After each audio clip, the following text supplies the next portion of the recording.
हम लोग कर रहे थे एक्सक्रीटरी सिस्टम। इसमें हमने आपको क्या बताया था? इसमें हमने आपको बताया कि जो किडनी होती है,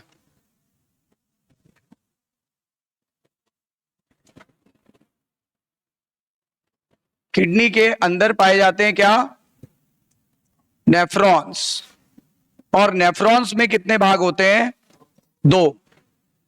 एक होता है ग्लोमेरुलस, याद है आपको? और दूसरा होता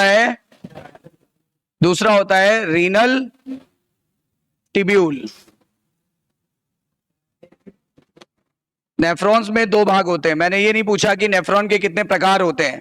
नेफ्रॉन दो प्रकार का होता है, वो अलग बात है। पर अभी मैंने पूछा नेफ्रॉन में कितने पार्ट होते हैं। तो नेफ्रॉन में अगर आपको याद हो तो दो पार्ट होते हैं। पहला पार्ट क्या कहलाता है और दूसरा पार्ट क्या कहलाता है?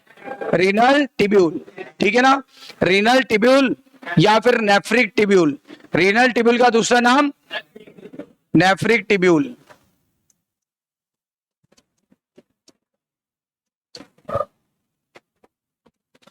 और नेफ्रॉन का स्ट्रक्चर कैसा होता है, ठीक है ना? और ये ग्लोमेरुलस कैसा होता है, ये मैंने आपको बताया था। ठीक है, एक बार मैं फिर से रिकॉल कर देता हूं।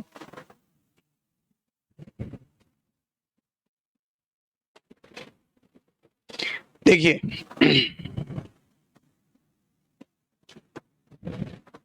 ये है हार्ट, और हार्ट से एरोटा निकलता है। हार्ट से क्या निकलता है? एरोटा, जो कि बॉडी की सबसे मोटी आर्टरी को कहते हैं। बॉडी की सबसे मोटी आर्टरी का नाम एरोटा। अब जब ये एरोटा ब्लड को लेके जाएगा तो ये सबको ब्लड डिस्ट्रीब्यूट करेगा। ये इसका काम है, सभी ऑर्गन्स को, सभी ऑर्गन सिस्टम को ब्लड क्या करना? डिस्ट्रीब्यूट। जब ये ब्लड डिस्ट्रीब्यूट करेगा तो एरोटा टूटेगा तो आर्टरी बनेगी। एरोटा जब स्प्लिट होता है तो आर्टरी बनती है। तो इसका नाम क्या हो गया? माना इसका नाम है रीनल आर्टरी। कौन सी आर्टरी है? Renal artery. अब आर्टरी टूटती है तो हमने पढ़ा था आर्टीरियोल बनता है। आर्टरी टूटती है तो क्या बनता है? आर्टीरियोल। तो इसका मतलब आर्टीरियोल बनना चाहिए। तो ये देखो आर्टीरियोल बन गया। चूंकि ये ब्लड ये अंदर लेके जा रहा है तो इसका नाम है एफरेंट आर्टीरियोल। Efferent arteriole. तो हार्ट से क्या निकला, जल्दी बताओ? एरोटा। एरोटा स्प्लिट करके क्या बनाती है? आर्टरी बनाती है। पर इस समय हमारी आर्टरी का नाम है रीनल आर्टरी, क्योंकि रीनल का मतलब होता है किडनी। तो किडनी में सप्लाई कर रही है, that is why known as renal artery. यहां तक क्लियर है? आर्टरी जब टूटती है तो क्या बनता है? आर्टीरियोल। अब इसका नाम हमने एफरेंट क्यों बोला? अगर कहीं पे कोई चीज आ रही हो, कहीं पे कोई चीज एंटर कर रही हो तो एफरेंट, और कहीं से कोई चीज जा रही हो तो इफरेंट। आने के लिए, जाने के लिए, आने के लिए फ्रेंड, जाने के लिए फ्रेंड। तो इसका नाम बताओ क्या होगा? ये आ रही है, ये नेफ्रॉन के अंदर आ रही है, तो नाम बताओ क्या होगा? Efferent arteriole. अच्छा, ये जा रही है तो नाम बताओ?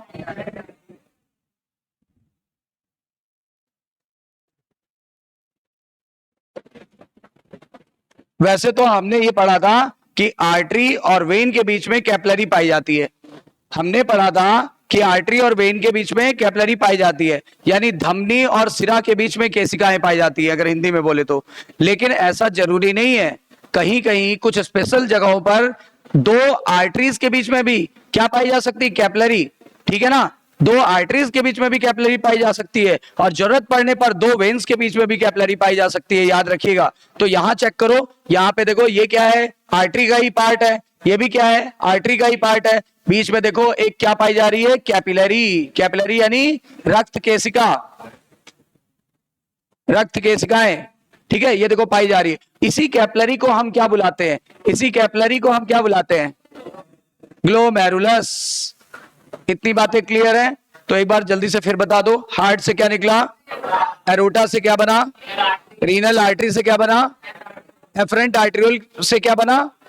ग्लोमेरुलस। जब बाहर आएगी तो क्या, किस में कन्वर्ट हो जाएगी?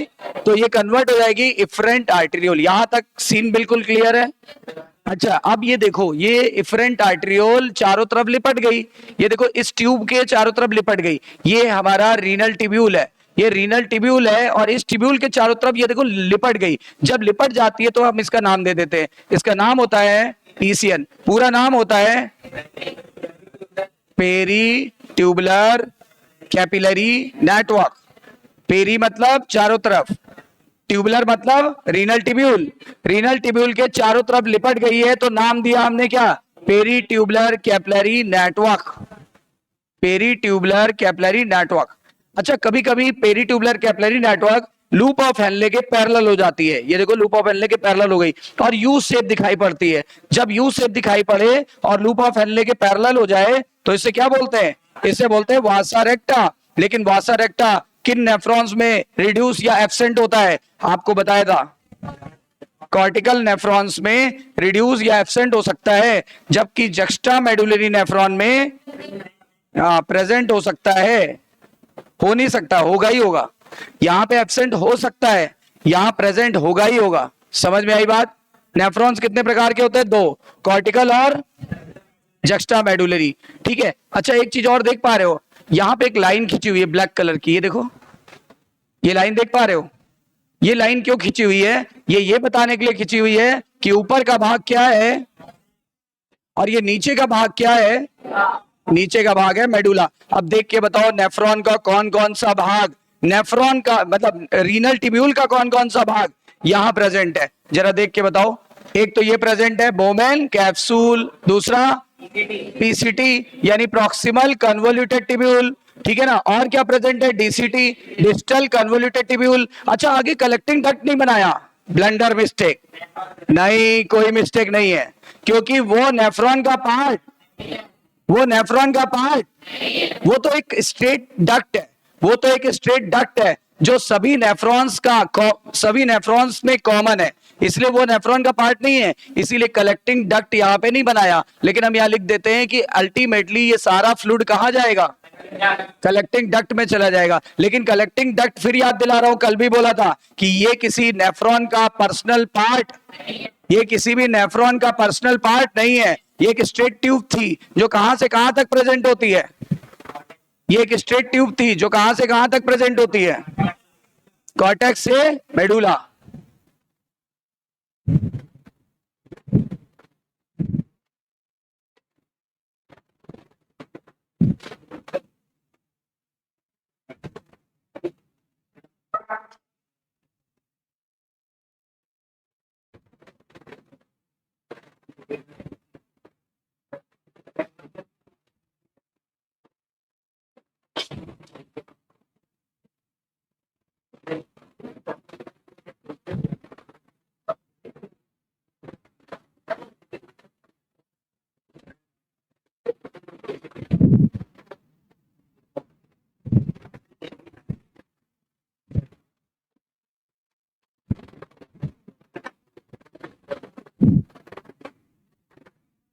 ठीक है, तो यहां तक समझ में आया।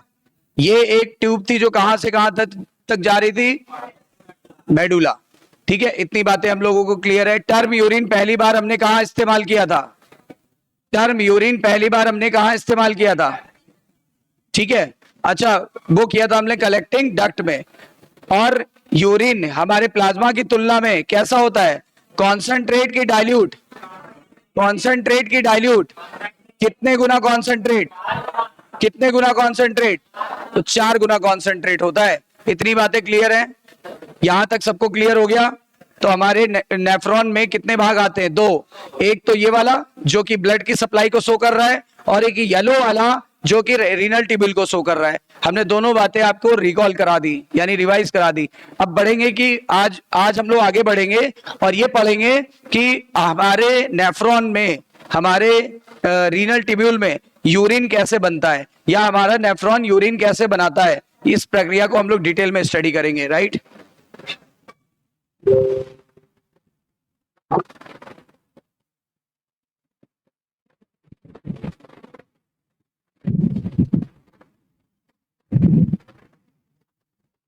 तो अभी अभी हमने देखा कि नेफ्रॉन में कितने पार्ट होते हैं, 2 पार्ट होते हैं। एक को हमने क्या बोला, ग्लोमेरुलस, और दूसरे को क्या बोला, रीनल ट्यूब्यूल का दूसरा नाम क्या होता है। ठीक है, आज हम पढ़ेंगे कि इनमें यूरिन कैसे बनता है, ठीक है ना। तो देखो, हमारा टॉपिक है यूरिन फॉर्मेशन।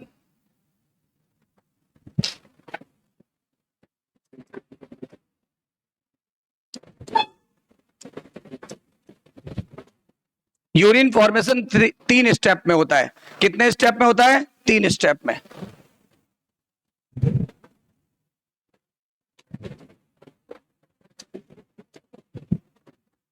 पहला, दूसरा और तीसरा। पहले स्टेप को हम बोलते हैं अल्ट्रा फिल्ट्रेशन,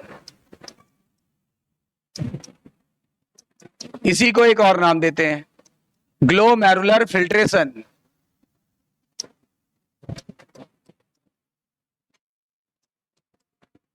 ग्लोमेरुलर फिल्ट्रेशन। दूसरा होता है सेलेक्टिव रीएब्जॉर्प्शन।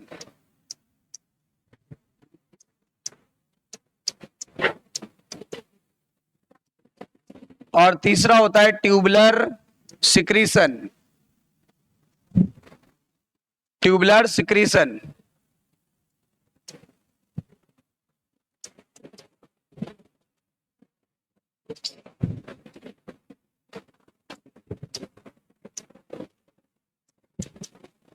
इसी को सेलेक्टिव सिक्रीशन भी कहा जाता है।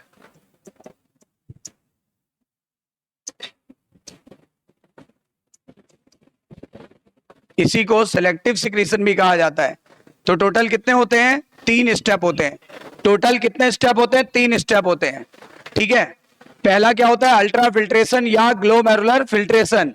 दूसरा क्या होता है? दूसरा होता है ट्यूब सेलेक्टिव रीएब्जॉर्प्शन। तीसरा होता है ट्यूबुलर सिक्रीशन या एनसीईआरटी ने इसको सेलेक्टिव सिक्रीशन भी बोला है। ठीक है। और तीनों का क्या महत्व है, क्या उपयोगिता है, ये हम लोग डिटेल में स्टडी करने जा रहे हैं। राइट। तीनों कैसे काम करेंगे, क्या इंपॉर्टेंस है इनकी। ठीक है। अब एक बात, एक क्वेश्चन यहां आ सकता है जो हम लोग पहले ही कर लें। यहां पे एक क्वेश्चन आ सकता है, ये कैसी प्रोसेस है? तो आपको बता दें ये पैसिव प्रोसेस है। इसमें से क्वेश्चन ऐसे आ सकता है कि ये पैसिव प्रोसेस है कि एक्टिव। तो आपको बता दें ये पैसिव प्रोसेस है, मतलब इसके लिए कोई एनर्जी का लॉस नहीं होगा। दूसरी बात, ये सिलेक्टिव प्रोसेस है कि non selective? Non selective process है। एक क्वेश्चन आया कि ग्लोमेरुलर फिल्ट्रेशन कैसी प्रोसेस है, एक्टिव की पैसिव? पैसिव प्रोसेस वो होती है जिसमें कोई भी ऊर्जा खर्च नहीं होती, मतलब there is no loss of any kind of energy in the passive process. और नॉन सिलेक्टिव का मतलब होता है कि जब भी ब्लड फिल्टर होगा तो कोई खास चीज छन के नहीं आएगी, सब कुछ छन के चला आएगा, लगभग सब कुछ छन के आएगा। सिलेक्टेड मटेरियल ही छन के आए ऐसा जरूरी नहीं है। राइट। अब देखो ये कैसी प्रोसेस है, इसके नाम में ही लगा हुआ है। और ये भी कैसी है?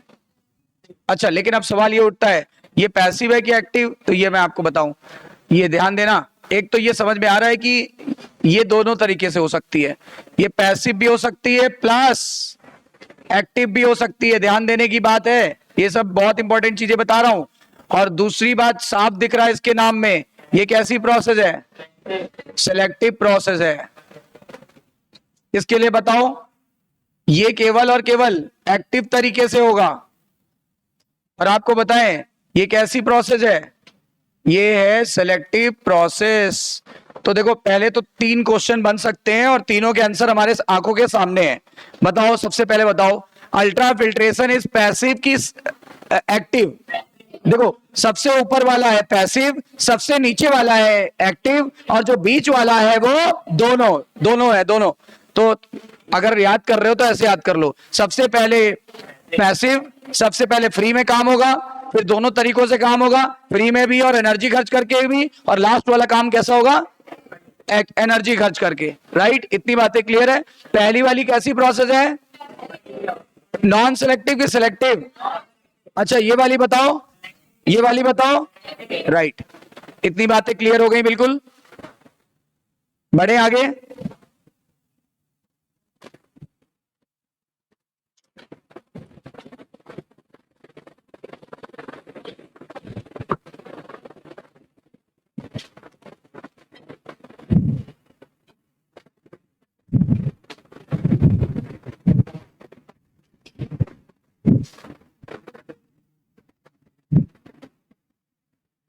अब देखो ये कैसे काम करती है, ये प्रोसेसेस कैसे काम करते हैं देखो। अब ध्यान देना, अभी अभी हमने नेफ्रॉन का स्ट्रक्चर बताया और कल भी बताया था, जरा याद करो, कुछ ऐसा ही तो था, सही है ना? हेयर पिन लाइक स्ट्रक्चर का नाम लूप ऑफ हेनले।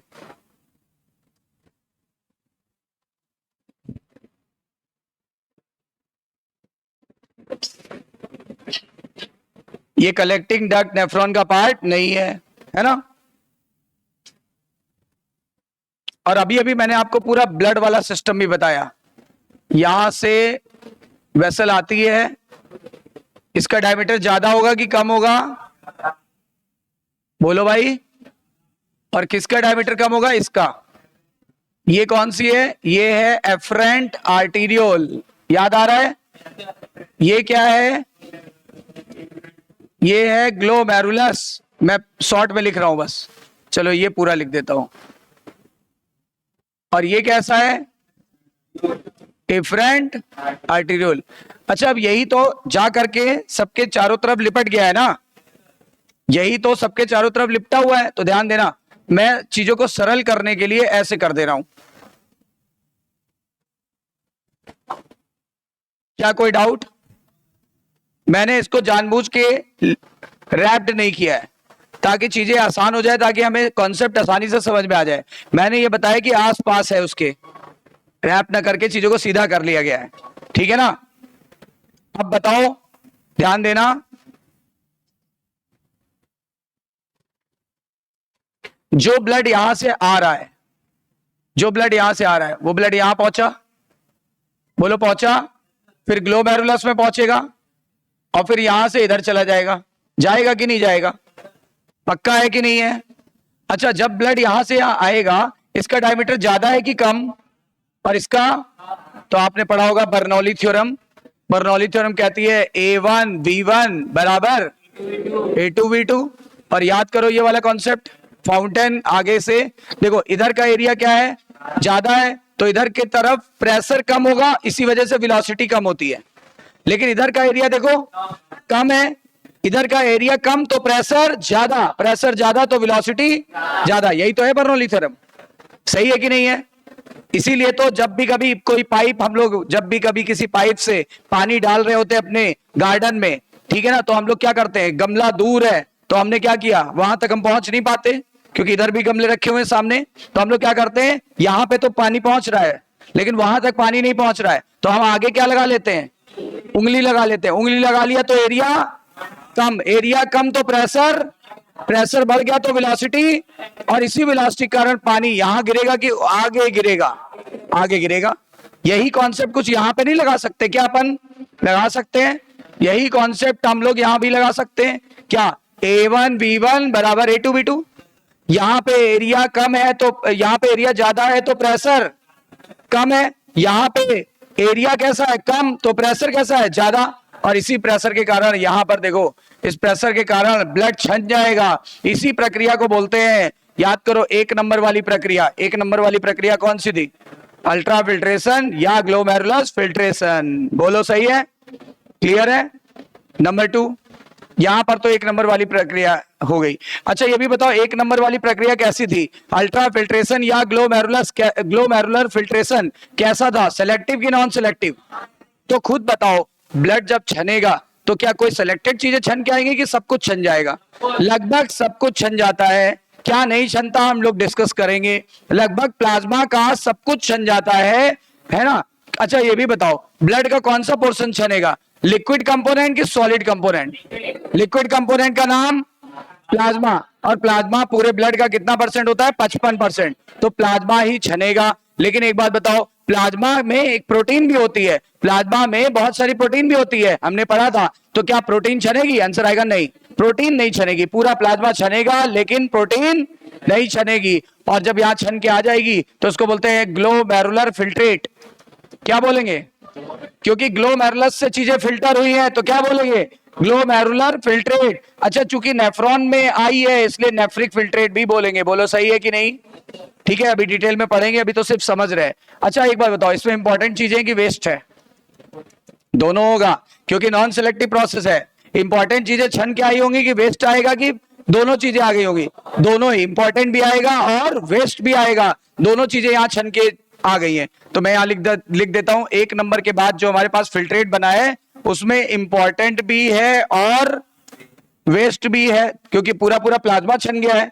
सिर्फ प्रोटीन को छोड़ के लगभग सारा प्लाज्मा छन गया है, प्रोटीन को छोड़ के पूरा प्लाज्मा छन गया है। तो आप बताओ, प्लाज्मा में तो इंपॉर्टेंट चीजें भी होती हैं और वेस्ट भी होती हैं, यानी इंपॉर्टेंट और वेस्ट दोनों हमारे फिल्ट्रेट के अंदर है। बोलो कंफर्म है कि नहीं है? अच्छा, अब यहां जरा सोचिए, यहां से इंपॉर्टेंट चीजों को निकाल लो, वरना पता है जब यूरिन बनेगा, सोच के देखो, यूरिन बनेगा तो वहां से इंपॉर्टेंट चीजें भी निकल जाएंगी। देखो यही फ्लूइड तो आगे बढ़ रहा है, यही फ्लूइड तो आगे बढ़ के किस में कन्वर्ट होगा? यूरिन में। यही फिल्ट्रेट आगे चल के किस में कन्वर्ट होगा? देखो यूरिन में कन्वर्ट होगा। तो यूरिन से सारा इंपॉर्टेंट चीजें निकल जाएगा। देखो कचरा निकले अच्छी बात है, पर इंपॉर्टेंट चीजें भी निकल जाए ये घटिया बात है। तो बताओ किसको निकालना है, किसको रोकना है? वेस्ट को निकालने देना है और इंपॉर्टेंट चीजों को रोकना है। अच्छा, रोकने के लिए क्या करेंगे? जो चीजें ब्लड से छन के आ गई है इंपॉर्टेंट वाली, उनको वापस भेजो। कहां भेजो? वापस ब्लड में। तो एक काम करो, यहां से चीजों को निकालते जाओ, यहां से, और यहां भेजते जाओ। यहां से निकालते जाओ, यहां भेजते जाओ, यहां से निकालते जाओ, यहां भेजते जाओ, यहां से निकालते जाओ, यहां से भेजते जाओ। इसी प्रोसेस को बोलते हैं, क्या बोलते हैं? 2 नंबर वाली प्रोसेस। समझे मेरी बात? कौन सी प्रोसेस बोलते हैं? 2 नंबर वाली। और 2 नंबर वाली प्रोसेस का नाम क्या था? हाँ, तो यहां से इधर क्या जाएंगी? इंपॉर्टेंट चीजें की वेस्ट? इंपॉर्टेंट चीजें यहां से यहां चली जाएंगी। इंपॉर्टेंट चीजें देखो यहां से यहां चली जाएंगी। कैसे जाएंगे? एक्टिवली की पैसिवली की? दोनों तरीकों से। दोनों तरीकों से। और सिलेक्टिव प्रोसेस है कि नॉन सिलेक्टिव? और सिलेक्टिव प्रोसेस है, तभी तो इंपॉर्टेंट चीजों को सेलेक्ट करके वापस ब्लड यानी खून के अंदर भेज देते हैं। और इसीलिए इसका नाम क्या पड़ा? इसका नाम पड़ा सेलेक्टिव रीअब्जॉर्प्शन। रीअब्जॉर्प्शन क्यों? दोबारा जहां से आया था वहीं चला गया। खून से आया था, हमने दोबारा खून में मिला दिया। What is this?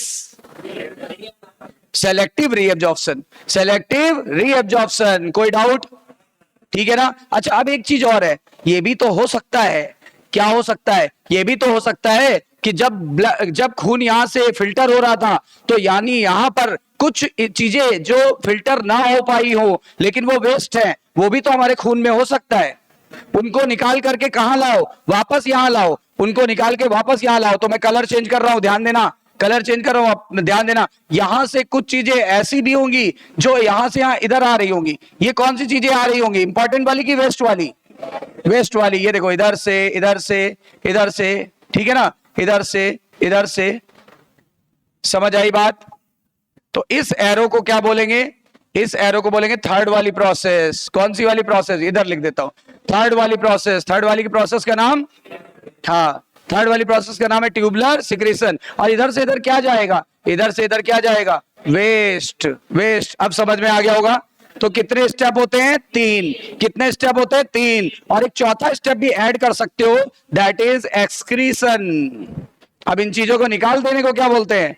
Excretion. This is 4th step you can add, है ना? आप ऐड कर सकते हो। हालांकि यूरिन बनने के लिए तो 3 ही स्टेप था, पर यूरिन निकालने वाले स्टेप का नाम क्या हो गया? एक्सक्रीशन। बोलो सही है कि नहीं? Is that clear to all of you? समझ में आया कि ऐसा क्या हुआ? हमारे खून में क्या था? हमारे खून में प्लाज्मा था। प्लाज्मा में क्या था? प्लाज्मा में वेस्ट भी था और इंपॉर्टेंट भी था। प्रेशर के कारण ये दोनों चीजें छन गई, और छनने को बोलते हैं अल्ट्रा फिल्ट्रेशन या ग्लोमेरुलर फिल्ट्रेशन। और चूंकि ये एक नॉन सेलेक्टिव प्रोसेस थी, इसलिए इंपॉर्टेंट के साथ साथ क्या छन गया? वेस्ट भी छन गया। लेकिन हम क्या चाहते हैं? हम चाहते हैं केवल वेस्ट छने। यूरिन से क्या निकालना चाहोगे?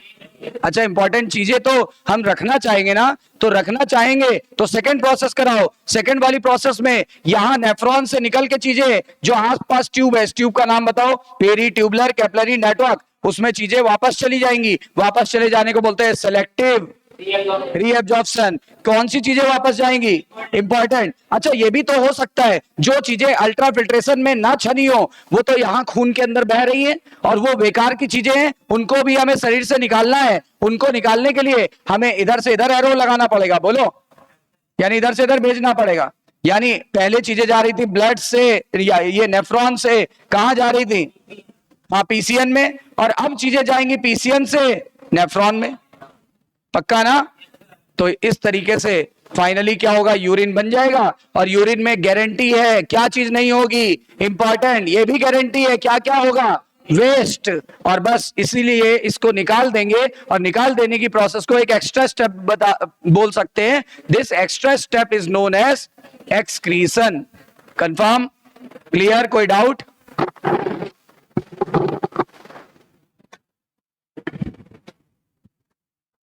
कितनी बातें क्लियर हैं? इसमें तो कोई डाउट नहीं होना चाहिए आपको। क्या कोई डाउट है आपको? समझ आ गई बात?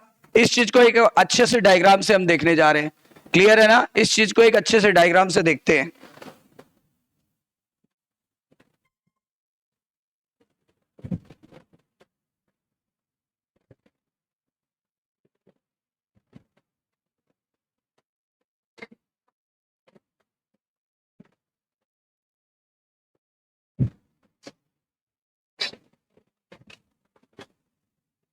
देखो ग्लोमेरुलस फिल्ट्रेशन कैसे होगा, इधर से ब्लड आएगा और इधर से चला जाएगा, इसी कारण यहां एक प्रेशर जनरेट होगा, उसी प्रेशर से क्या होगा, चीजें फिल्टर आउट हो जाएंगी। और इसी को बोलते थे फर्स्ट वाली process, that is glomerular filtration या अल्ट्रा फिल्ट्रेशन।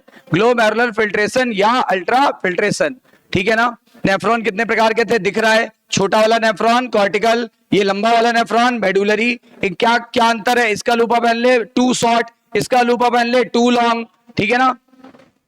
ये वो प्रोसेस है। देखो खून आ रहा था, ब्लड आ रहा था, ब्लड कहां प्रवेश किया, एफरेंट में, एफरेंट में प्रवेश किया, एफरेंट से घूम के कहां गया, ग्लोमेरुलस में।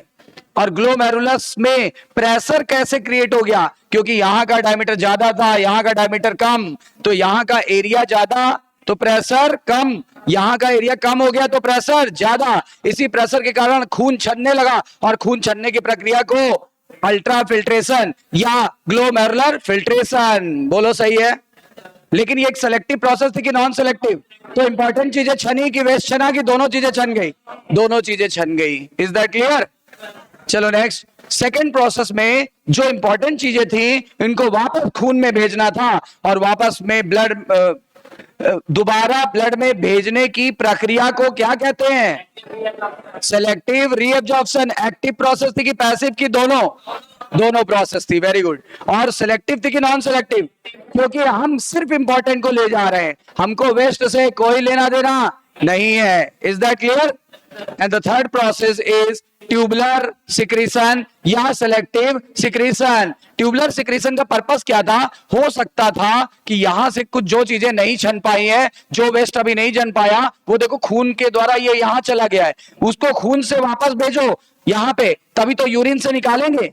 और इस प्रक्रिया को क्या बोलेंगे, ट्यूबुलर सिक्रीशन या सेलेक्टिव सिक्रीशन। ट्यूबुलर सिक्रीशन या सेलेक्टिव सिक्रीशन। और बाहर निकालने की प्रक्रिया को, और टर्म यूरिन कहां इस्तेमाल किया था, याद करो, कलेक्टिंग डक्ट। और यूरिन बार बार बोला है मैंने, यूरिन हमारे प्लाज्मा की तुलना से कितने गुना गाढ़ा है, 4 गुना गाढ़ा है। कितने गुना, 4 गुना। यानी हमारा प्लाज्मा की ऑस्मोलिटी 300 मिली ऑस्मोल पर लीटर है, और हमारे यूरिन की ऑस्मोलिटी 1200 मिली ऑस्मोल पर लीटर है। Is that clear? सब कुछ क्लियर है? जरा ये भी बता दो, ये जो लास्ट वाली प्रोसेस थी जिसको बोल रहे थे ट्यूबुलर सिक्रीशन, ये एक्टिव थी कि पैसिव? एक्टिव की पैसिव, ये भी बातें क्लियर हो गई, सही है ना। और यूरिन निकाल देने की प्रक्रिया को एक्सक्रीशन कहते हैं। That is the fourth step.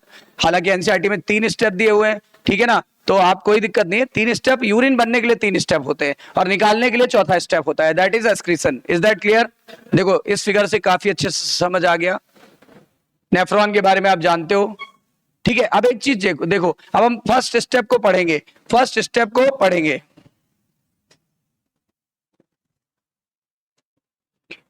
ये हमारा हार्ट है। अच्छा, हमारे हार्ट से जब ब्लड बाहर आता है, तो हमारे हार्ट से ब्लड बाहर कौन लाता है, वेंट्रिकल।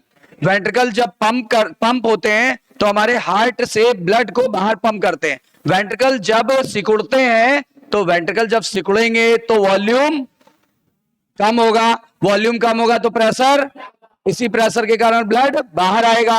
ब्लड जब बाहर आएगा तो किसी भी वेंट्रिकल से हम बोले, किसी भी वेंट्रिकल से जो भी ब्लड बाहर आता है वो लगभग 70 ml होता है। किसी भी वेंट्रिकल से कितना ब्लड आता है? ऐसा नहीं है 70 ml इससे आएगा, 70 ml इससे आएगा। मैं किसी भी वेंट्रिकल की बात कर रहा हूं, मतलब each ventricle pumps how much amount of blood, ठीक है ना, in one beat 70 ml, and this 70 ml blood is known as stroke volume। यही है स्ट्रोक वॉल्यूम, यानी कि एक धड़कन में हमारा वेंट्रिकल 70 ml ब्लड बाहर पंप करके फेंक देगा, और इसी ब्लड को हमने मेजर कर लिया और इस ब्लड को एक नाम दे दिया। क्या नाम दिया? Stroke volume. तो स्ट्रोक वॉल्यूम इज 70 ml। और मैंने बोला था अगर स्ट्रोक वॉल्यूम को आप मल्टीप्लाई कर दो, गुणा कर दो किसके साथ? हार्ट बीट रेट के साथ, तो आ जाएगा कार्डियक आउटपुट। क्या आ जाएगा? तो देखो 70 ml को अगर हम 72 से, जो कि हमारी बीट है, जो कि हमारी बीट पर मिनट है, मल्टीप्लाई कर दें तो लगभग आ जाएगा 5000 ml। इसको आप बोल सकते हो लगभग 5 लीटर। 5 लीटर। तो कार्डिक आउटपुट कितना होता है? 5 लीटर प्रति मिनट। कितना होता है? अब एक बात बताओ, ये 5 का 5 लीटर पूरी बॉडी को सप्लाई करना है ना, तो कुछ कुछ हिस्सा सप्लाई सबको करना पड़ेगा। तो देखो कुछ हिस्सा ब्रेन में चला गया, कुछ हिस्सा खुद हार्ट को चला गया। हार्ट को ब्लड की जरूरत नहीं है क्या? कुछ एलिमेंट्री कैनाल को चला गया, कुछ किडनी को चला गया, कुछ अन्य भाग को चला गया।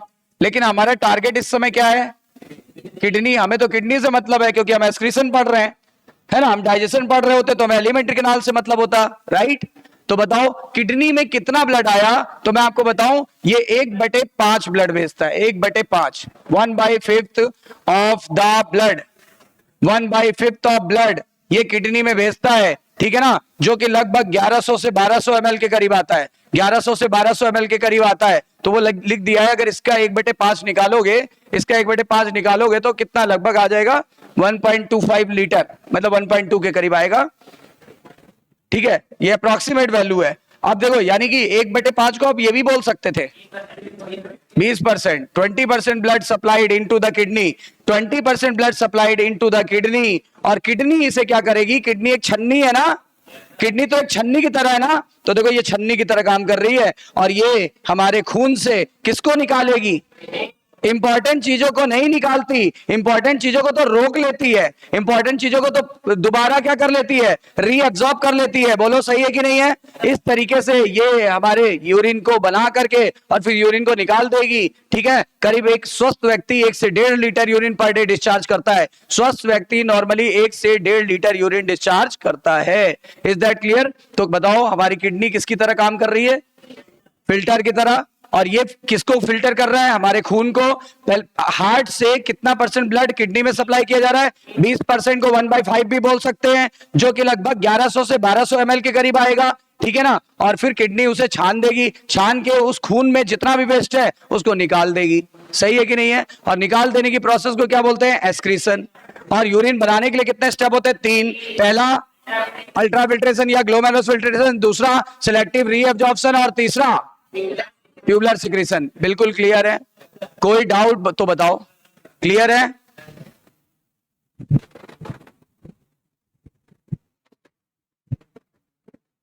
कितनी बातें क्लियर है कि नहीं है? क्लियर है ना? बिल्कुल।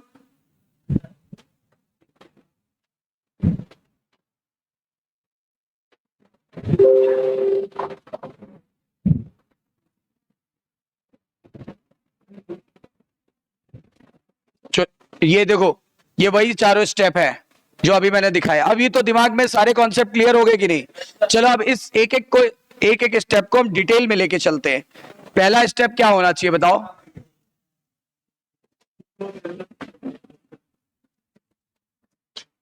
अल्ट्रा फिल्ट्रेशन, और इसी को बोलते हैं ग्लोमेरुलर फिल्ट्रेशन।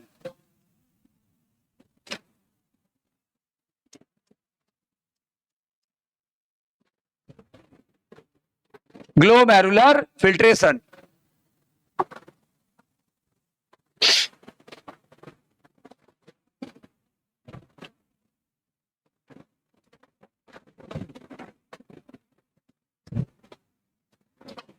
देखो होता क्या है, ये प्रोसेस यहां पे होगी कप लाइक स्ट्रक्चर में, और कप लाइक स्ट्रक्चर का नाम और इसमें जो ब्लड लाएगा वो लाता कौन है, वो लाता है एफरेंट, जिसका डायमीटर ज्यादा होता है, ध्यान देना, और इफरेंट का डायमीटर कम होता है। ये देखो ब्लड यहां से आया और ब्लड फिर यहां से फिल्टर होगा, ये एफरेंट आर्टीरियोल, ये इफरेंट आर्टीरियोल, ये ग्लोमेरुलस, चलेगा। ये क्या है, ये कप लाइक स्ट्रक्चर क्या है, बोमेन कैप्सूल, डबल वॉल था कि सिंगल वॉल, है ना, डबल लेयर था कि single layer, double layered wall था, राइट, आउटर और इनर। अच्छा अब जरा देखो चीजें यहां से छनेंगी, जैसे आपने रेस्पिरेटरी मेम्ब्रेन पढ़ी थी एल्विलाई और ब्लड कैपिलरी के बीच, वैसे भी यहां पर भी फिल्ट्रेशन मेम्ब्रेन होती है। फिल्ट्रेशन मेम्ब्रेन भी रेस्पिरेटरी मेम्ब्रेन की तरह कितने स्तर से बनी होती है, 3 स्तर से। सर यहां तो 2 ही दिख रहा है, रुक जाओ, have patience, don't be patient. अब सुनना, यहां पे ग्लोमेरुलस में बहुत सारे छेद होते हैं, बिल्कुल छन्नी की तरह होता है, बिल्कुल छन्नी की तरह होता है, ठीक है ना। ये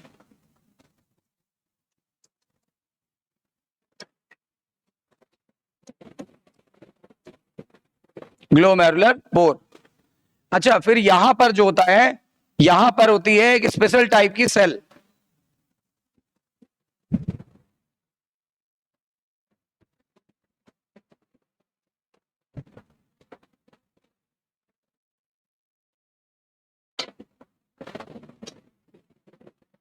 यहां पर होती कुछ स्पेशल टाइप की सेल जो कि लगभग ऐसी दिखाई पड़ती है, जिसमें उंगली जैसे ऐसे ऐसे उभार होते हैं।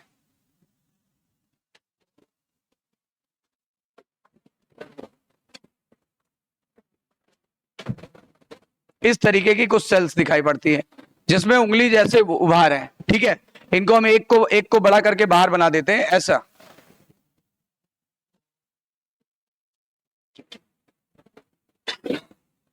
यहां न्यूक्लियस होता है, ये उंगली जैसे उभार को बोलते हैं पेडिसिल, पेडिसिल, और इस सेल्स को बोलते हैं पोडोसाइट्स, पोडोसाइट्स, क्योंकि इनके पास पेडिसिल पाए जाते हैं इसलिए इसका नाम पड़ा पोडोसाइट। और ये पोडोसाइट कुछ और नहीं है, ये मॉडिफाइड स्क्वेमस एपिथेलियम है।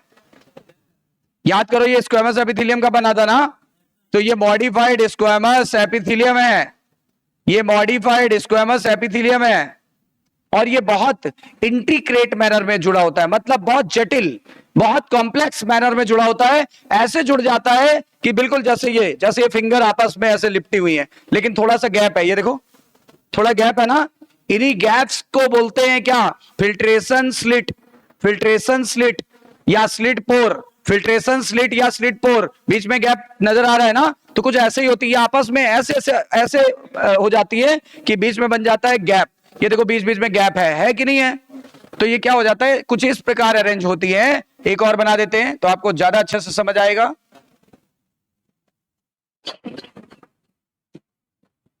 तो ये देखो ये बीच बीच में कुछ गैप है, इन गैप को बोलते हैं फिल्ट्रेशन या स्लिट पोर, फिल्ट्रेशन पोर या स्लिट पोर, ठीक है। और ये कैसे होती हैं, ये इंटीग्रेट मैनर में होती है, यानी बहुत जटिल तरीके से प्रेजेंट होती है, present in intricate manner, integrate manner, integrate manner में होती है और जालीदार व्यवस्था बना लेती है, जालीदार, कैसी व्यवस्था बना लेती है, ये जालीदार व्यवस्था बनाती है, जालीदार संरचना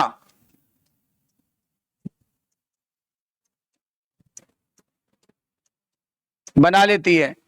और इन्हीं जाली के बीच के गैप को क्या बोलते हैं, फिल्ट्रेशन या स्लिट पोर, और इनके बीच के गैप को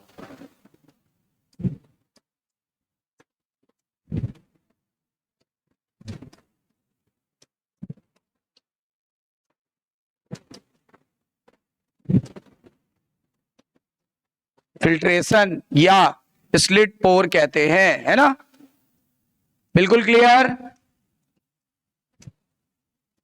अच्छा एक बात बताओ, पोडोसाइट इनर वॉल में होती है या आउटर वॉल में? ये कौन सी वॉल है?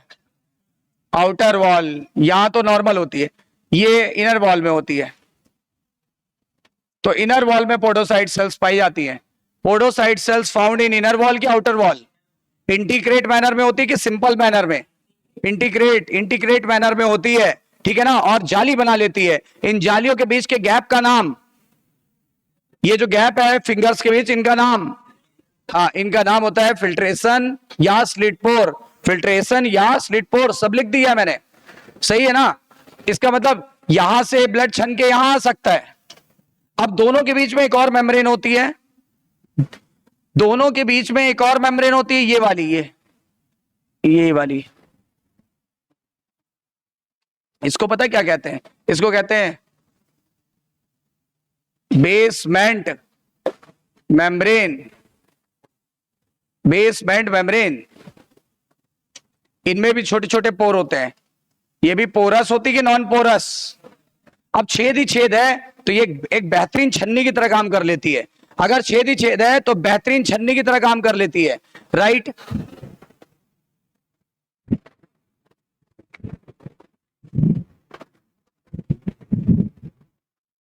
अब तीनों को मिला लो। किसको किसको मिला लें जरा, पहला बताओ।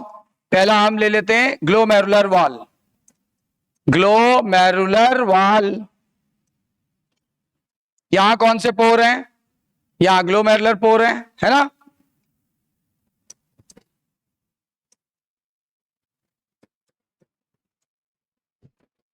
दूसरा, दूसरा कौन सा है? बेसमेंट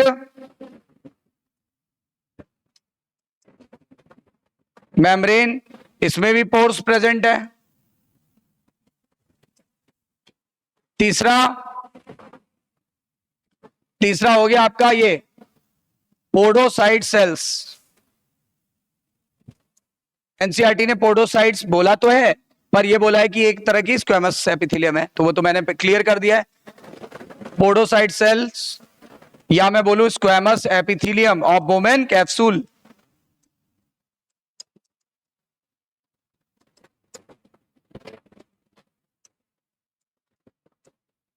बात तो एक ही है, squamous epithelium of Bowman capsule. देखो पोडोसाइट्स को स्क्वेमस एपिथेलियम कहते हैं, किसकी? बोमेन कैप्सूल की। इसमें कौन से पोर हैं? इसमें है फिल्ट्रेशन, या फिर क्या बोलते थे इन्हीं को, बार बार बता रहा हूं, स्लिट पोर। स्लिट पोर।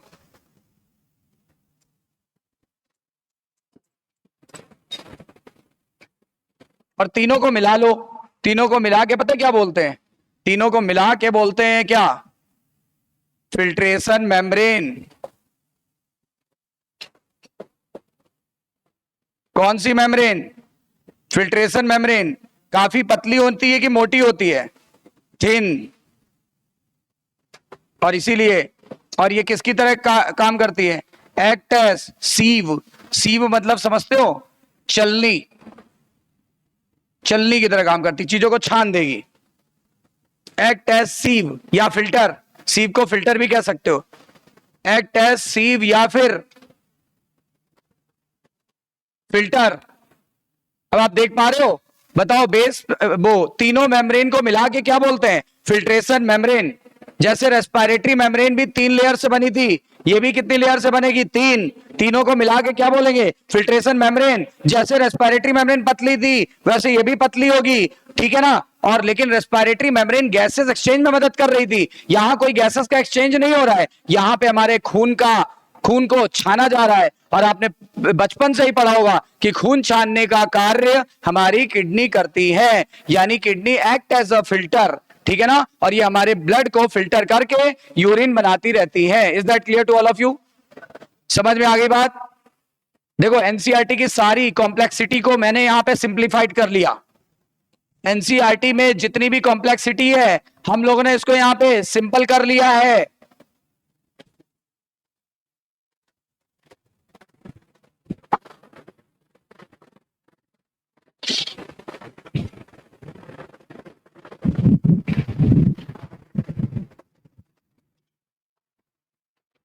चलो यहां तक तो क्लियर हो गया। ब्लड यहां से आएगा, यहां प्रेशर क्रिएट होगा, इसी कारण ब्लड देखो पहले इससे छनेगा, ग्लोमेरुलर पोर से छनेगा, फिर कहां से छनेगा, फिर छनेगा बेसमेंट मेम्ब्रेन, और फिर यहां से छनते हुए फिल्ट्रेशन या स्लिट पोर से छनते हुए यहां चलाएगा ग्लोमेरुलर की कैविटी में। बोलो कोई डाउट? ठीक है, आगे बढ़ते हैं।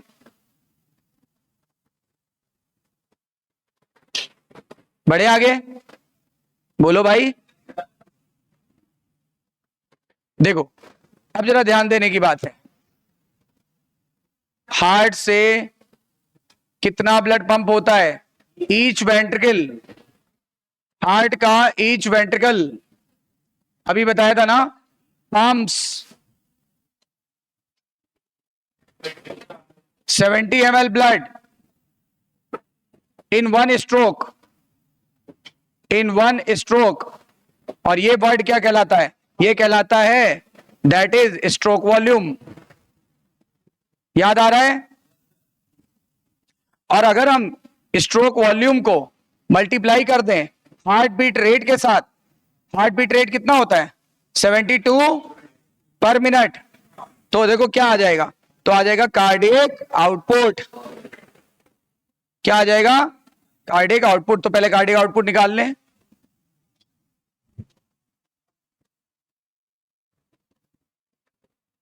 कार्डियक आउटपुट आ जाएगा कितना? ये और ये मिला के क्या बोलते हैं? Cardiac output. ये देखो कार्डियक आउटपुट बराबर stroke volume into heart beat rate.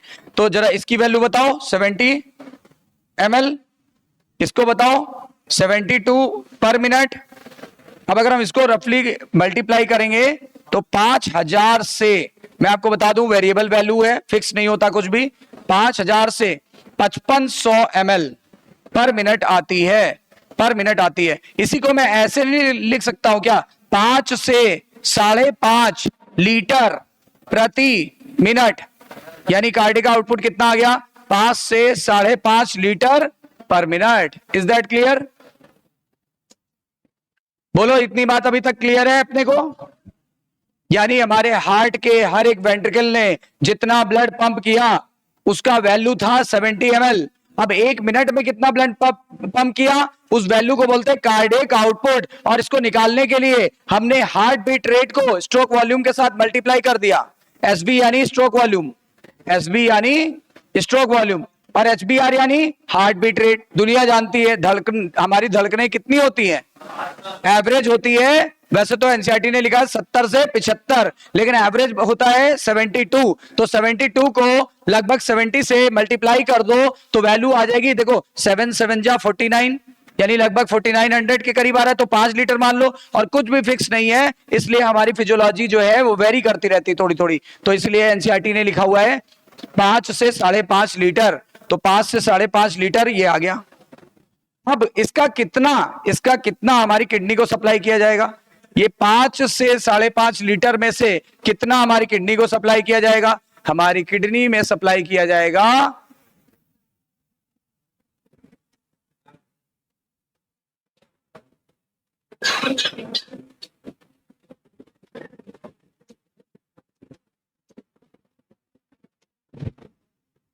20% या 1/5 ऑफ टोटल ब्लड या टोटल कार्डियक आउटपुट। अगर हम इसका ये निकालेंगे तो लगभग कितना आ जाएगा? इसकी वैल्यू आ जाएगी 1100 से 1200 ml पर मिनट ब्लड। इतना ब्लड आ रहा है हमारी किडनी में, 1100 से 1200 ml, 1100 से 1200 ml आएगा। अगर हम इसको 55 मान लें और अगर हम इसका 20% निकालें तो 11 आएगा। बताओ, अगर हम 55 का 55 का 1/5 निकालें तो कितना आएगा? देखो ना, 55 इंटू 1/5 तो कितना आ गया? तो इसीलिए 1100 ml, और थोड़ा फ्लेक्सिबल होता है तो 1200 ml। 1100 से 1200 ml ब्लड आ जाता है। 1100 से 1200 ml ब्लड किडनी में सप्लाई कर दिया गया। अब सवाल ये उठता है, हमारा जो किडनी है वो क्या छानती है? ब्लड छानती है कि ब्लड का लिक्विड पार्ट छानती है? और ब्लड का लिक्विड पार्ट क्या होता है? प्लाज्मा। तो एक काम करो, पहले ये चेक कर लो कि इसमें कितना प्लाज्मा है। इसमें कितना प्लाज्मा है? इसमें 55% प्लाज्मा है और 45% फॉर्म्ड एलिमेंट है।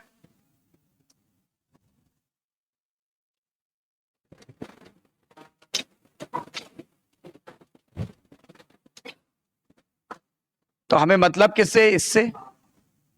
इससे मतलब है, ठीक है ना? तो जरा 1100 से 1200 का 55% निकालो, देखो कितना आ रहा है।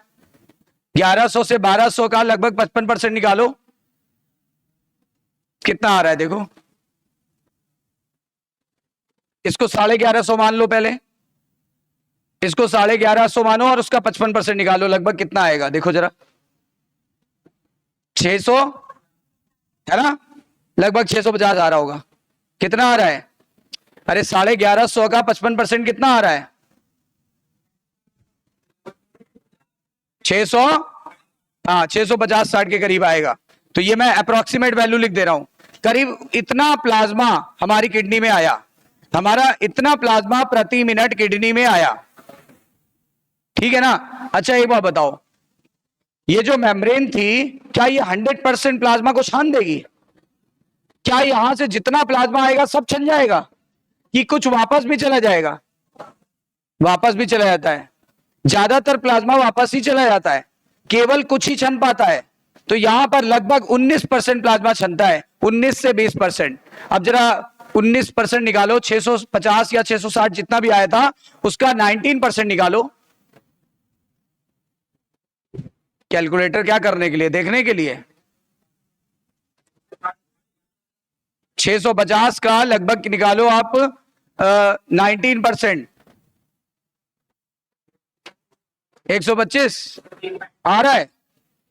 130, हाँ वही 125 के करीब आएगा। तो ध्यान देना, ध्यान देने की बात है। देखो आप देखते जाओ कहां पे जा रही है चीजें, चीजें किस तरफ जा रही है, ध्यान देना। हार्ट से, हार्ट के हर एक वेंट्रिकल से जितना ब्लड आया उसका कितना परसेंट सप्लाई हुआ?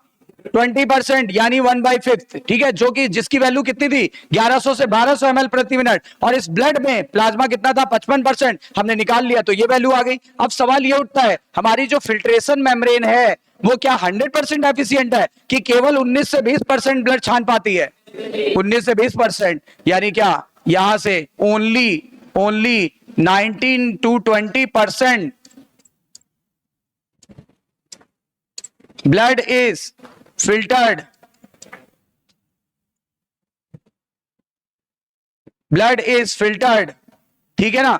तो दैट मीन्स कितना आया? लगभग आएगा 125 ml प्रति मिनट। और ये जो चीज छन के आई ना, इसको बोलते हैं ग्लोमेरुलस का filtrate rate. Glomerulus filtrate rate, GFR का पूरा नाम ग्लोमेरुलस की फिल्टर करने की दर, ग्लोमेरुलस के छानने की दर। बताओ, glomerular filtrate rate, glomerular filtrate rate कितना आया? लगभग 125 ml प्रति मिनट। अब समझ में आ गया होगा। एक बार रिकॉल करा रहा हूं, हमारे हार्ट ने जितना ब्लड पंप किया 1 मिनट में, उसे क्या कहते हैं? Cardiac output. उसका कितना परसेंट किडनी में सप्लाई किया गया? 20%, या 1/5। हमने उस वैल्यू को निकाला तो कितना आया? 1100 से 1200। अच्छा, उसमें प्लाज्मा कितना था? लगभग 650 ml, लगभग 650 ml। और हमारी फिल्ट्रेशन मेम्ब्रेन की क्षमता कितनी थी? 100%, 10%, 20%, 50%, कितनी क्षमता थी? तो उसकी क्षमता लगभग 19 से 20% थी। जो हमने इसका 19 से 20% निकाला तो आ गया 125 ml प्रति मिनट। और यही है हमारे ग्लोमेरुलस की छानने का दर, that is GFR, glomerulus filtrate rate. बताओ GFR कितना है?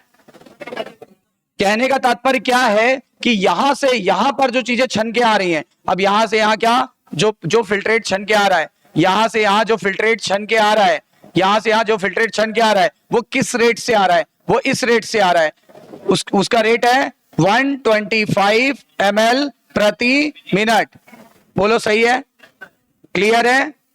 तो खून छन रहा है, पूरा ब्लड छन रहा है कि प्लाज्मा छन रहा है? और प्लाज्मा भी कितना परसेंट छन के आया? वो 19% से 20% के करीब। उसकी वैल्यू क्या होती है? उसकी वैल्यू तो 125 ml प्रति मिनट। समझ में आई बात? एक बात क्लियर है? बिल्कुल क्लियर है कि नहीं है? क्लियर कि बिल्कुल क्लियर? देख लो तो क्रिस्टल क्लियर। ये देखो बहुत छोटी छोटी बातें हैं, चैप्टर बहुत शानदार चैप्टर है, और जरा सी सावधानी हटी दुर्घटना घटी, ये वाला चैप्टर है। इसलिए बहुत ध्यान से आराम आराम से हम लोग पढ़ रहे हैं इसको। राइट, आगे बढ़े? क्या आगे बढ़ा जाए?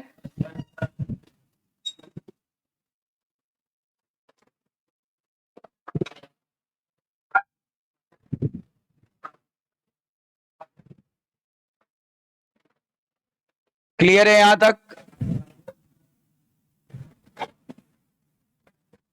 तो जीएफआर कितना आ गया?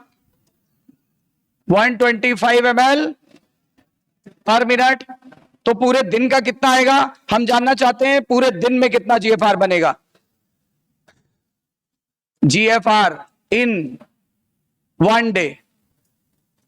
इसको निकालने के लिए एक काम करो, 125 ml था, अब इसको मल्टीप्लाई करो, 1 मिनट में इतना था तो 60 मिनट में निकल आएगा, तो 1 घंटे का आ जाएगा। ठीक है ना? तो 60 मिनट के लिए हमने 60 को मल्टीप्लाई किया, और कितनी देर में निकालना है? एक दिन में। एक दिन में कितने घंटे? 24 घंटे। अब इनको मल्टीप्लाई कर लो तो लगभग आएगा आपका 180 लीटर प्रति पर डे, पर डे, प्रतिदिन। यानी हमारी किडनी 180 लीटर, 180 लीटर, समझो इतना सारा प्लाज्मा फिल्टर कर लेती है। 180 लीटर एक दिन में। सोचो किडनी कितना काम कर रही है।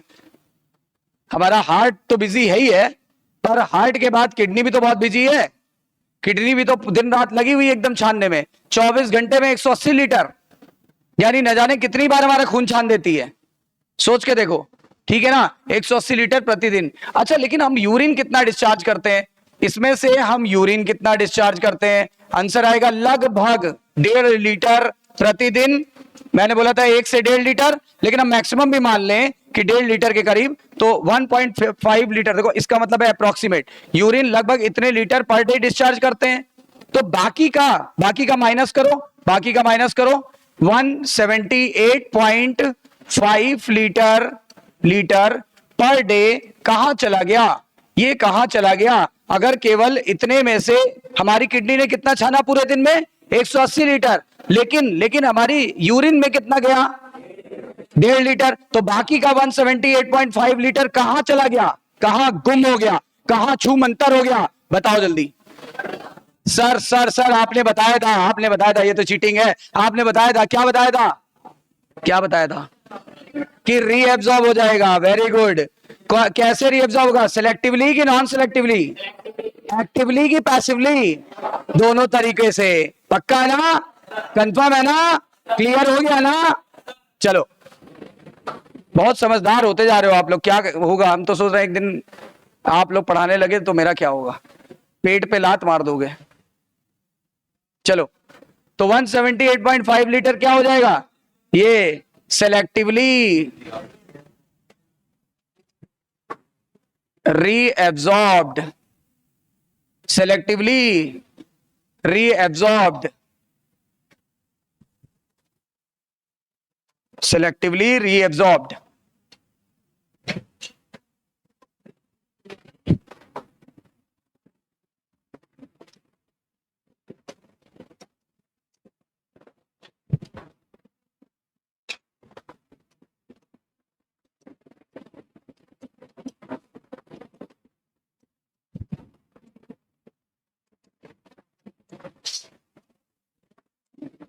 मतलब हम कह सकते हैं कि 99% के करीब, 99% के करीब फिल्ट्रेट क्या हो जाता है? हाँ, वो भी 99% से भी ज्यादा, करीब नहीं, 99% से भी ज्यादा, 99% से भी ज्यादा 99% से भी ज्यादा, 99%, ये मोर देन का सिंबल है ना, मोर देन 99% के करीब फिल्ट्रेट क्या हो जाता है?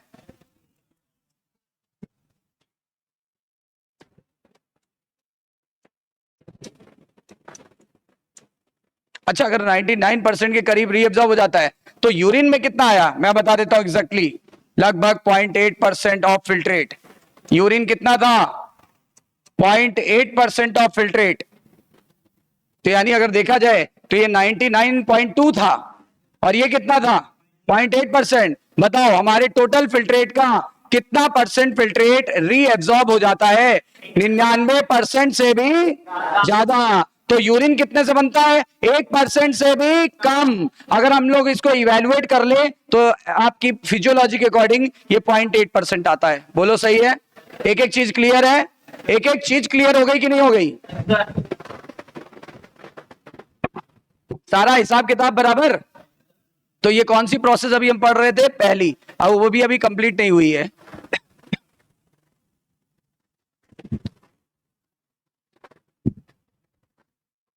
और सबसे ज्यादा रीएब्जॉर्प्शन कहां होता है? सोच के बताओ। क्यों होगा? क्योंकि सर वहां का सरफेस एरिया सबसे ज्यादा। किस कारण सरफेस एरिया ज्यादा था? ब्रश बॉर्डर क्यूबाइडल एपिथेलियम, याद है? चलो कल वाली बात याद दिला देते हैं, लिख लेते हैं, बल्कि लिख लेते हैं।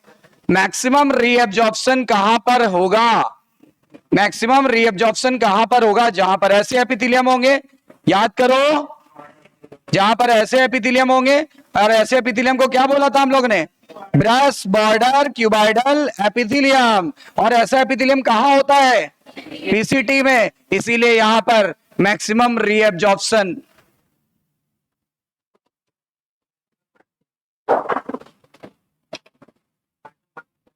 ठीक है ना? और एनर्जी भी चाहिए, इसलिए माइटोकॉन्ड्रिया भी ज्यादा थे, इसीलिए यहां माइटोकॉन्ड्रिया भी ज्यादा थे।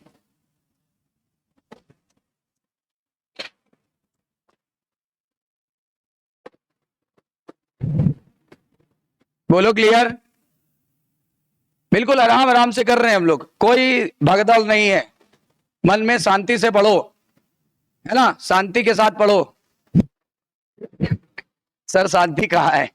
ढूंढो ढूंढो, शांति मन में है, बगल में नहीं।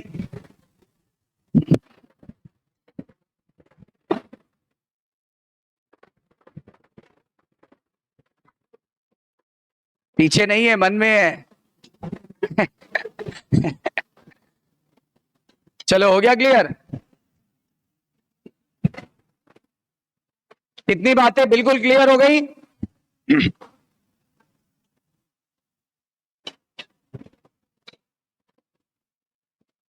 अब जरा सुनिएगा।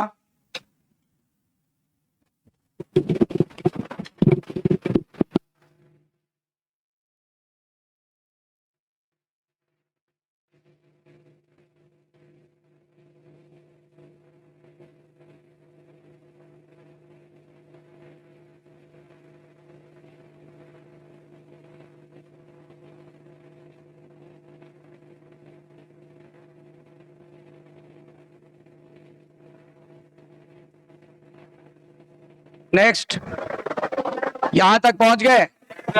अब आगे बढ़ते हैं। अब आगे बढ़ते हैं। अच्छा, अल्ट्रा फिल्ट्रेशन में प्रेशर के क्यों जनरेट हुआ? प्रेशर के कारण ही तो ब्लड छना। इन अल्ट्रा फिल्ट्रेशन जिसे ग्लोमेरुलस फिल्ट्रेशन भी कहा था,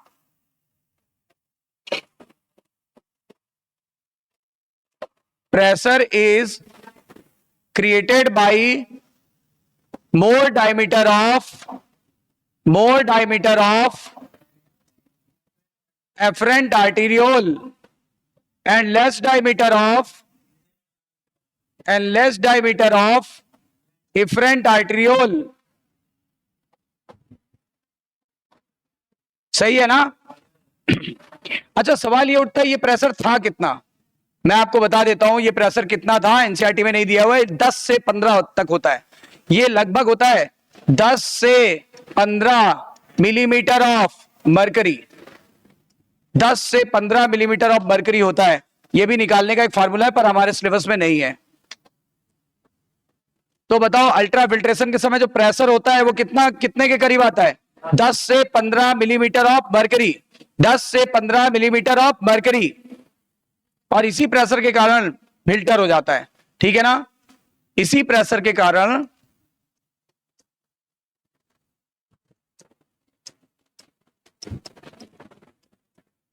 अल्ट्रा फिल्ट्रेशन या ग्लोमेरुलस फिल्ट्रेशन होता है। अल्ट्रा फिल्ट्रेशन या ग्लोमेरुलर फिल्ट्रेशन होता है।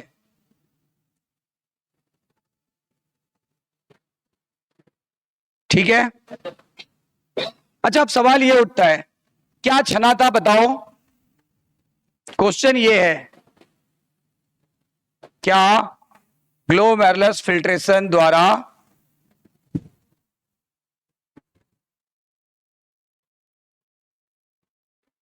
नहीं, इसको ऐसे करो,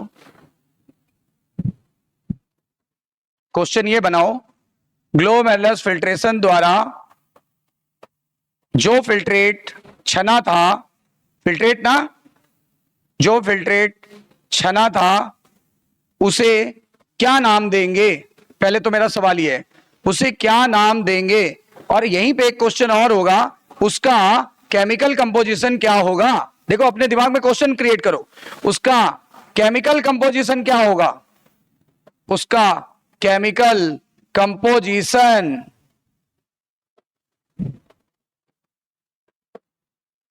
क्या होगा? तो कितने क्वेश्चन है इसके अंदर? 2 क्वेश्चन है। तो कोई बताएगा कि जो फिल्ट्रेट छना होगा, ठीक है ना, उसका नाम क्या देंगे? उसका नाम क्या देंगे? नाम क्या देंगे? या नाम, क्या नाम देंगे? तो नाम क्या देंगे? तो मैं इसका आंसर बताता हूं, नाम दे देना, ब्लड नहीं, ब्लड कैसे कह सकते हो, ग्लोमेरुलर फिल्ट्रेट। चूंकि चीजें ग्लोमेरुलस से छन के आई थी तो क्या बोलोगे? Glomerular filtrate. और एक और नाम दे सकते हो, चूंकि नेफ्रिक टिब्यूल में आई थी तो नेफ्रिक फिल्ट्रेट भी बोल सकते हो। सही है ना? इधर देखो, इधर देखो, इधर देखो, चीजें कहां से छन के आ रही हैं? ग्लोमेरुलस से। तो इस फिल्ट्रेट का नाम देना ग्लोमेरुलर फिल्ट्रेट। चीजें कहां पर छन के आ रही हैं? नेफ्रॉन में। तो क्या नाम बोलेंगे? Nephric filtrate. दोनों नाम दे सकते हो। बताओ, यहां के हिसाब से नाम दो और यहां के हिसाब से नाम दो। बिल्कुल क्लियर। देखो, रटने पे हम कभी बिलीव नहीं करते, रटने पे हम कभी बिलीव नहीं करते। हम आपको लॉजिकल बनाना चाहते हैं, रट्टाफिकेशन वाला नहीं। ठीक है ना? डिकोडिंग करना सीखो, चीजों को समझने की कोशिश करो। बताओ, नाम बताओ, कहां से छन के आया था? हाँ, तो आप बोल रहे हो ग्लोमेरुलस, तो मैंने बोला तो उसका नाम दे दो ग्लोमेरुलर फिल्ट्रेट। Glomerular filtrate. बताओ, दूसरा नाम बताओ। हाँ, जहां पर छन के आ रहा है, कहां पर छन के आ रहा है? नेफ्रॉन में। तो नाम क्या पड़ा? Nephric filtrate. Nephric filtrate. तो ये 2 नाम है, जो आपकी श्रद्धा हो वो बुलाओ। शांति को तो बिठा लिया, अब श्रद्धा को बुलाओ। तो ग्लोमेरुलस फिल्ट्रेट या फिर नेफ्रिक फिल्ट्रेट। ये और लिखा है, और छोटू सा लिखा है, और दोनों में से कोई भी नाम दे दो। हालांकि एनसीईआरटी ने ग्लोमेरुलर फिल्ट्रेट बोला है, फिल्ट्रेट बोला है, ग्लोमेरुलर फिल्ट्रेट बोला है। आप दोनों नाम याद रखो। कितना ग्लोमेरुलर फिल्ट्रेट छन के आ रहा था? 125 ml पर डे। पूरे दिन में नहीं, पर डे की पर मिनट? हाँ, तो पूरे दिन में बताओ। 180 लीटर। 180 लीटर में से यूरिन कितने से बना? Less than 1%। एग्जैक्टली कितना? 0.8%। और कितना रीएब्सॉर्ब हो गया? 99.2% लगभग, 99.2 या 99% से भी ज्यादा। Is that clear to all of you? हो गया क्लियर? अब सवाल यह है कि केमिकल कंपोजिशन कितना हो, क्या होगा? तो बताओ पहले, क्या छन के आया है? पहले मुझे ये बताओ, क्या छन के आया है? तो जो कंपोजिशन प्लाज्मा का होगा, क्या वही कंपोजिशन होगा? तो मेरा सवाल है नहीं, प्लाज्मा पूरा सेम कंपोजिशन होगा, पर एक अंतर है, एक अंतर है, इसलिए मैंने नहीं बोला। क्यों? प्लाज्मा में से क्या नहीं छन पाएगी? प्रोटीन। प्लाज्मा में से क्या नहीं छन पाएगी? प्रोटीन। तो प्लाज्मा में से क्या नहीं छन पाएगी? प्रोटीन। तो बताओ जो फिल्ट्रेट है उसका केमिकल कंपोजिशन क्या होगा? उसे कहेंगे बिना प्रोटीन का प्लाज्मा, यानी डी प्रोटीनाइज्ड प्लाज्मा। बताओ ग्लोमेरुलस फिल्ट्रेट को क्या कह सकते हैं? नेफ्रिक फिल्ट्रेट या ग्लोमेरुलस फिल्ट्रेट को क्या कह सकते हैं? बिना प्रोटीन वाला प्लाज्मा कि प्रोटीन वाला प्लाज्मा? प्रोटीन रहित प्लाज्मा की प्रोटीन सहित प्लाज्मा? प्रोटीन रहित की प्रोटीन सहित? प्रोटीन रहित प्लाज्मा, है ना। मतलब प्लाज्मा से सब कुछ छन के चलाएगा, पर क्या नहीं छनेगा? प्रोटीन। तो कुछ देखो प्रोटीन रह गई वहीं पे, तो इसका मतलब प्रोटीन इसमें है नहीं, तो हमने इसको नाम दे दिया डी प्रोटीनाइज प्लाज्मा। ग्लोमेरुलस फिल्ट्रेट का केमिकल कंपोजिशन क्या होगा? प्लाज्मा की डी प्रोटीनाइज प्लाज्मा? प्रोटीन सहित वाला प्लाज्मा कि प्रोटीन रहित वाला प्लाज्मा? प्रोटीन रहित प्लाज्मा, मतलब ऐसा प्लाज्मा जिसमें प्रोटीन नहीं है। इनफैक्ट आपको ज्यादा डिटेल में मैं नहीं ले जाना चाहता था, अगर देखा जाए ना तो देखो इधर एक चीज बता देना चाहता हूं, डिटेल में मत जाओ लेकिन कॉन्सेप्ट सीखते जाओ। ये जो ग्लोमेरुलस पोर्स थे, इन्होंने फॉर्म्ड एलिमेंट को रोक लिया। किसको रोका? ग्लोमेरुलस फिल्ट्रेट, ग्लोमेरुलस के जो पोर थे, इसको फेनेस्ट्री भी कहते हैं, इस फेनेस्ट्री ने किसको रोक लिया? Formed element. अब आई ये ग्रीन वाली मेम्ब्रेन का नाम बेसमेंट मेम्ब्रेन ने क्या किया? बेसमेंट मेम्ब्रेन ने किसको रोक लिया? इसने मीडियम साइज और लार्ज साइज, इसने large size, specially large size protein को रोक लिया। किसको रोक लिया? लार्ज साइज प्रोटीन को। और ये आओ, ये फिल्ट्रेशन स्लिट ने मीडियम और स्मॉल साइज प्रोटीन को रोक लिया। अब बताओ क्या क्या? यहां पे ना तो आरबीसी था, याद करो, इसी वजह से ना तो यहां आरबीसी छन के आ पाया,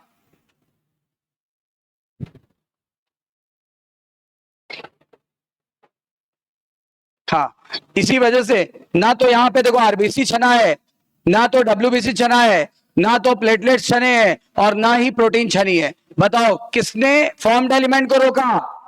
ग्लोमेरुलस के पोर ने। किसने लार्ज प्रोटीन को रोका? बेसमेंट मेम्ब्रेन ने। एक मतलब है नहीं सिलेबस में, सिर्फ बता दे रहा हूं फॉर एक्स्ट्रा नॉलेज, ताकि दिमाग में और भी अच्छा कॉन्सेप्ट बन जाए। बोलो सही है कि नहीं? और किसने इस मीडियम और स्मॉल साइज प्रोटीन को रोक लिया? फिल्ट्रेशन स्लिट या स्लिट पोर ने। अब बताओ इसी वजह से तो ना तो फॉर्म्ड एलिमेंट छन के आ पाया और ना ही क्या छन के आ पाया? प्रोटीन। तो प्लाज्मा में क्या नहीं छन पाया? प्रोटीन। इसीलिए हम इसे प्रोटीनाइज प्लाज्मा बोलेंगे कि डी प्रोटीनाइज? डी प्रोटीनाइज प्लाज्मा बोलेंगे। बोलो सारी बातें क्लियर?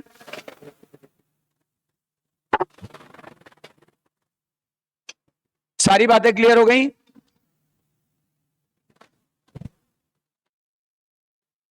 जरा देखो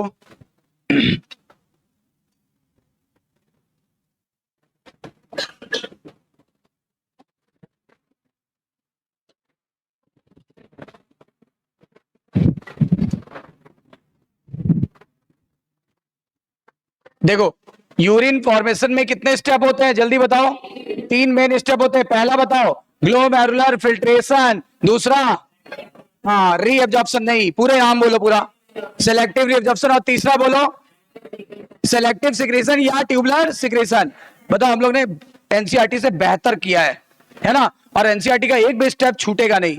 और बोला गया ये takes place in different part of the nephron, ये नेफ्रॉन के डिफरेंट पार्ट्स में होगा।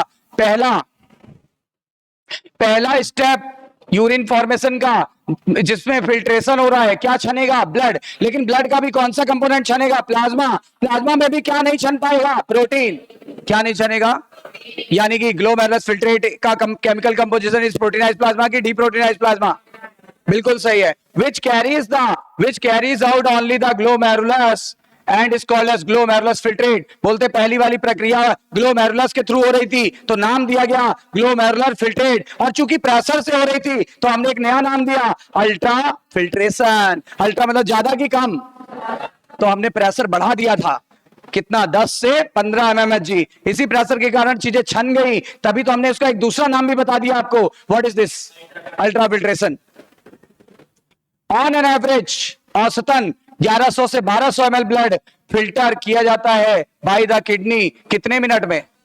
और कह रहा है ये 1100 से 1200 है कहां से, कैसे आया? इन्होंने बोला विच कॉन्स्टिट्यूट्स रफली 1/5 या 20% of total blood pumped out by each ventricle of the heart. ये देखो ये शब्द क्या है, यहां से देखना, पम्प्ड आउट मतलब ब्लड यहां से यहां तक सोचो, ब्लड जो पंप किया गया कब, हर एक वेंट्रिकल द्वारा, ठीक है, of the heart in 1 minute, और इसी बात को हम लोग बोलते थे कार्डियक आउटपुट। तो कार्डियक आउटपुट का कितना, यानी परसेंटेज में बताओ, बिल्कुल सही।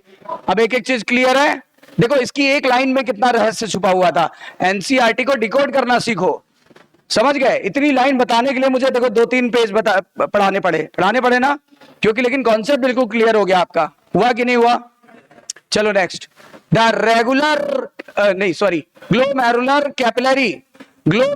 कैपिलरी ब्लड प्रेशर कितना था, 10 से 15, cause filtration of blood through how many layers, 3 layers. पहली हमारे ग्लोमेरुलस की एंडोथीलियम, यानी ग्लोमेरुलस का एंडोथीलियम यानी उसकी स्क्वेमस एपिथीलियम, ठीक है। दूसरा क्या होगा, दूसरा एपिथीलियम ऑफ बोमेन कैप्सूल, याद है epithelium of Bowman capsule is known as podocyte, अभी आगे ये क्लियर करेगा। और तीसरा बेसमेंट मेम्ब्रेन, देखो ये ग्लोमेरुलस ने फॉर्म्ड एलिमेंट को रोका था, बेसमेंट मेम्ब्रेन ने लार्ज प्रोटीन को रोका था, और ये एपिथीलियम ऑफ बोमेन कैप्सूल यानी पोडोसाइट उसने किसको रोक लिया था, छोटे छोटे प्रोटीन को और मीडियम साइज प्रोटीन को। बिल्कुल क्लियर?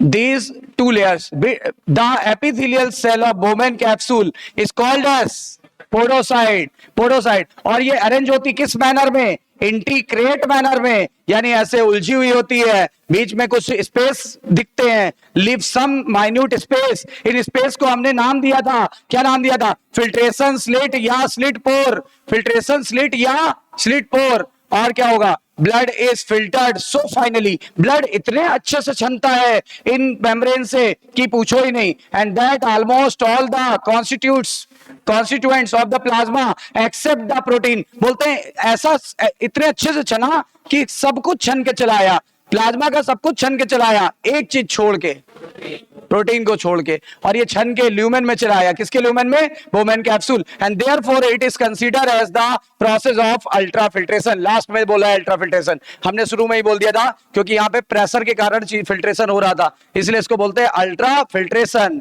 अल्ट्रा फिल्ट्रेशन समझ आई ये सारी बातें, अल्ट्रा फिल्ट्रेशन समझ आया आपको? तो अल्ट्रा फिल्ट्रेशन, सारी बातें क्लियर?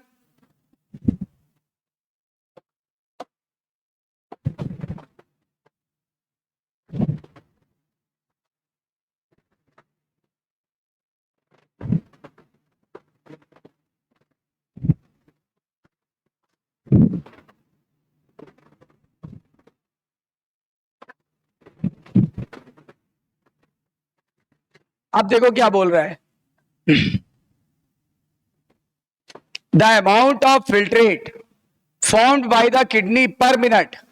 बोल रहा है जो अमाउंट ऑफ फिल्ट्रेट था जो किडनी 1 मिनट में छान रही थी उसे क्या बोलते थे, जीएफआर। जीएफआर का पूरा नाम glomerular filtrate rate. GFR of the healthy individual is approximately 125 ml per minute, यानी पूरे दिन का कितना था, 180 लीटर। और ये वाला पैरा तो अभी हमने किया नहीं, ये वाला कर लिया है।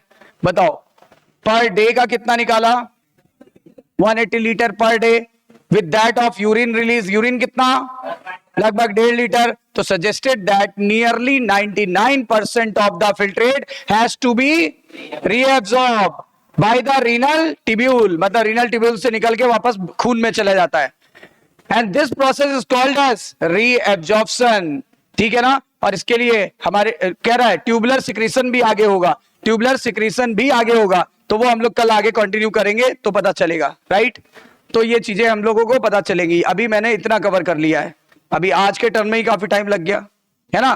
देखो इसलिए लगा क्योंकि हमारा पर्पस ये नहीं है कि आपको पढ़ा के खत्म कर दें, हमारा पर्पस ये है कि आपको हर चीज सिखा दिया जाए। बोलो सही है।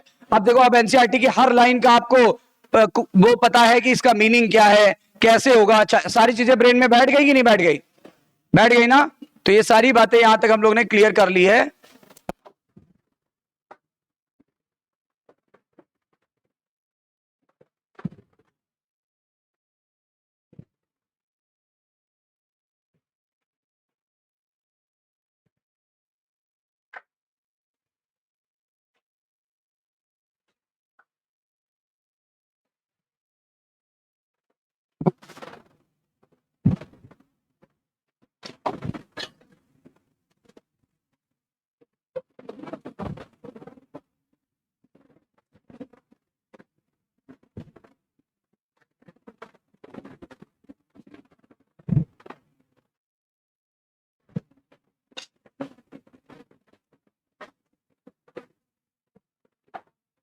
हाँ, ये कुछ क्वेश्चन बताओ आज वाले टॉपिक के पूछे जाए।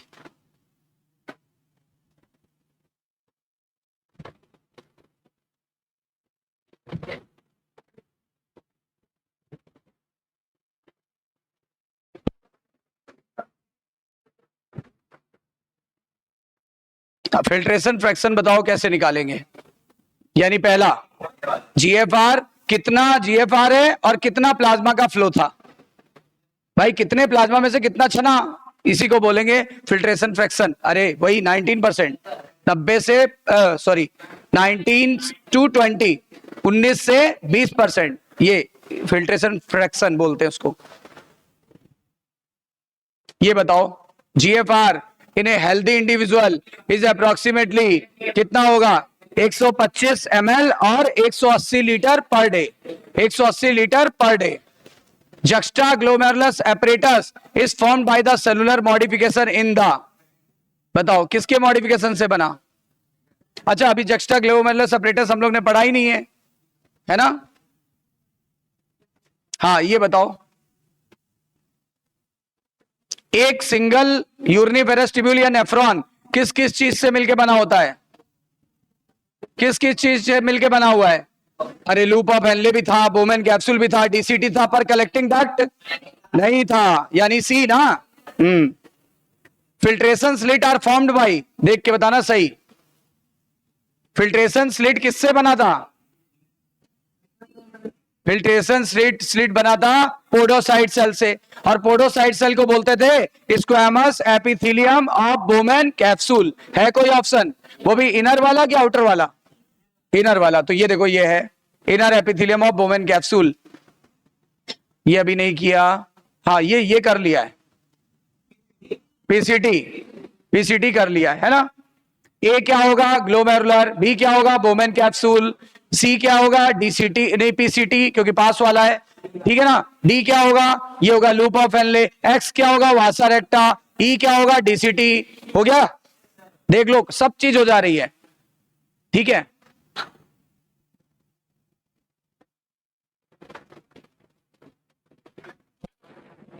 अब इसके आगे का टॉपिक अभी कवर नहीं है ना, इसलिए अभी होगा नहीं। हाँ, ये कर लोगे, ये ट्रिक से कर लोगे। बताओ सबसे ज्यादा पानी कहां एब्जॉर्ब होगा?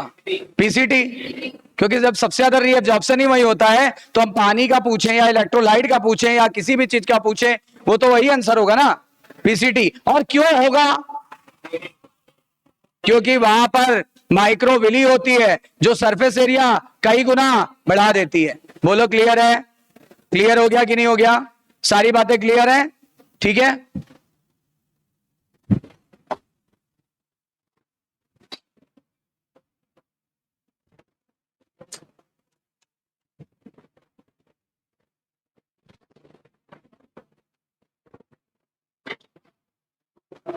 ये क्वेश्चन है, ये कर लोगे आप, मैचिंग कराना है। नेफ्रीडिया किसका एक्सक्रीटरी ऑर्गन था?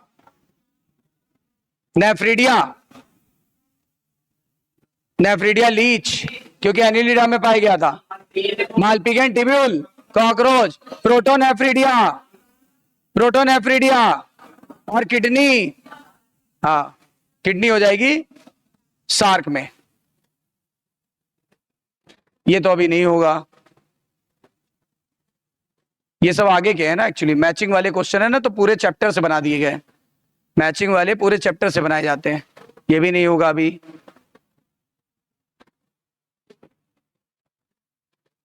ये सब पूरे चैप्टर से बनाए गए। चलिए फिर कल इसके आगे के क्वेश्चन करेंगे। तो यहां तक हो गया अपना। इसके आगे के कल हम लोग टॉपिक करेंगे और क्वेश्चंस भी करेंगे।